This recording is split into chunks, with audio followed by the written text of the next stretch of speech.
সজীব ওয়াজেদ জয়, আমি তার নাম উচ্চারণ করতে চাচ্ছিলাম না, কিন্তু আপনারা সবাই তার নাম উচ্চারণ করছেন। তারই অপহরণ মামলায় আমি এখানে আছি, তথাকথিত একটা মামলায়, যেটা নিউ ইয়র্কে ডিসমিস করা হয়েছে এবং নিউ ইয়র্কে বলে দেওয়া হয়েছে এই মামলায় শফিক রহমানের নাম যেন কোথাও না থাকে। যদি আপনাদের সেই মামলার সারসংক্ষেপ চান অথবা পূর্ণ মামলার বিবরণ চান, আমার উকিল সাহেবের কাছে পেয়ে যাবেন আপনারা। আমার নাম আমেরিকাতে নাই, 10,000 মাইল দূরে যেখানে মামলা হয়েছিল। নাও আমি আপনাদের একটা চ্যালেঞ্জ দিচ্ছি, চ্যালেঞ্জ চ্যালেঞ্জ চ্যালেঞ্জ।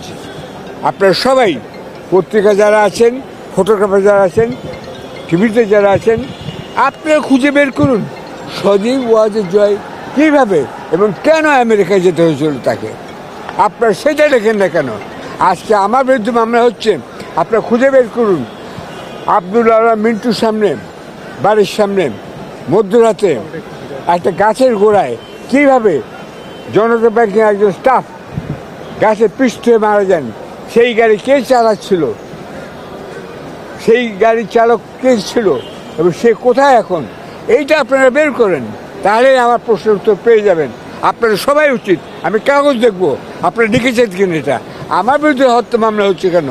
হত্যা মামলা হওয়া উচিত সেই ব্যক্তির বিরুদ্ধে যিনি হত্যা করেছেন একজন সাধারণ কর্মচারীকে, জনতা ব্যাংকের কাজ করতেন বোধ হয়।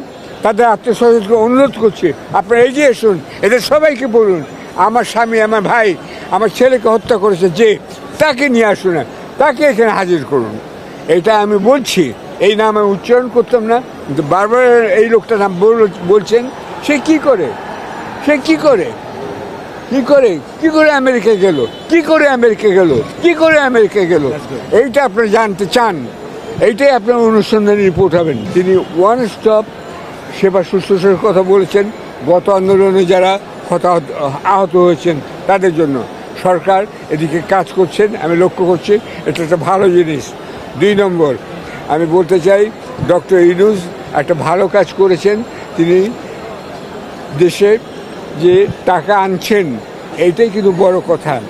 আপনারা নির্বাচন চাচ্ছেন অনেকে, কিন্তু মনে রাখতে হবে যারা চাইছে নির্বাচন তাদেরকে বলতে হবে দুটি কথা। টাকা আসবে কোত্থেকে?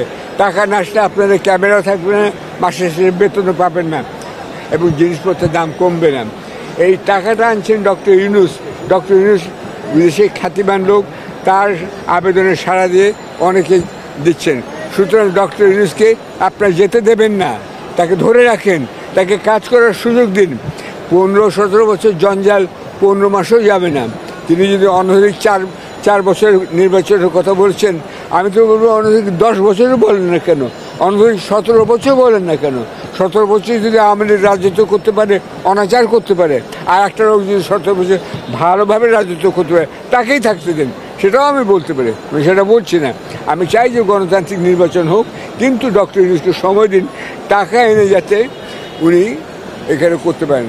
একটা কথা মনে রাখতে হবে, তার সাফল্য অসাফল্য, আসিফ নজরের সাফল্য অসাফল্য বিবেচনা করুন একটা দিক থেকে। আজকে আমরা সবাই মুক্তভাবে কথা বলতে পারছি, আজকে আদালত চলছে, আজকে আদালত একটা নিরপেক্ষ ভূমিকা পালন করছে, দলীয়করণ হচ্ছে না, এটাই কিন্তু বড় সাফল্য। আপনার মনে রাখতে হবে এই সাফল্য চোখে দেখা যাচ্ছে, এটাই বড় সাফল্য। তারপরে জিনিসপত্রের দাম স্থিতিশীল আছে, এটা আসছে সাফল্য। আমাকে যে এই যে মামলা, মিথ্যা মামলা থেকে অব্যাহতি দিতে হবে, এই চার্জ ফেলে দিতে হবে।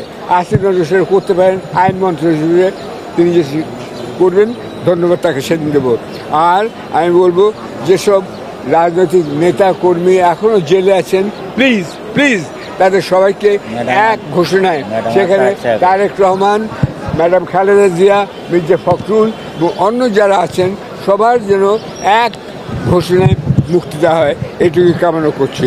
আপনাদের সবার নিরাপত্তা এবং বাজারে জিনিসপত্রের দাম যেন কমে, ডলারের দাম যেন, সোনার দাম যেন স্থিতিশীল থাকে, এটাই বুঝবেন উন্নয়নের সূচক। সেইভাবে আপনারা চলুন, ডক্টর ইউনূসকে সময় দিন, আপনারা ভালো থাকুন। সবাইকে লাল গোলাপ শুভেচ্ছা।